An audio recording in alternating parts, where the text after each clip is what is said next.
Hello everyone, greetings from a sunny Cambridge. The temperature's been very hot over the last few days and will continue to be hot until Wednesday. It was 27 degrees yesterday. It's very difficult to stay in my flats in lockdown for this length of time.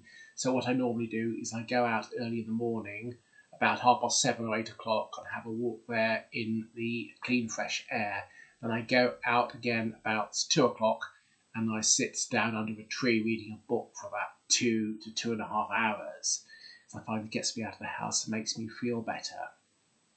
Because there's nothing worse than being in a sweltering house when you can't go out and you just feel stifled and cooped up. So anyway, that's what I've been doing.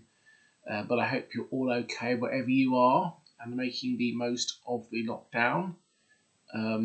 I think that with regards to the lockdown, the police are saying that in the UK it has now become almost impossible to enforce because a lot of people seem to be disregarding it and going for large gatherings in places like public parks, etc.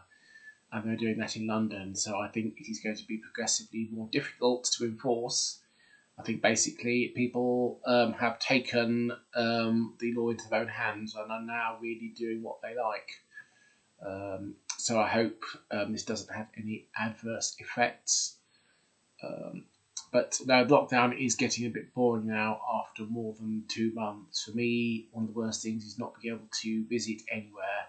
You're just stuck in the same place. I've just been basically within walking distance of my house for at least 2 months now. So that is rather restricting, and you do need other stimuluses because obviously then that makes life more interesting and more enjoyable. I don't know when I should be returning to work because I do contract work. I think that probably the best bet is I shall be returning around about the beginning of August.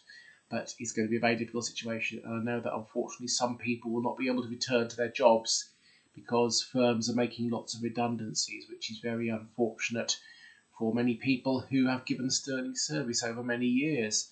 Anyway, I hope you're all okay, and I shall speak to you soon. Take care.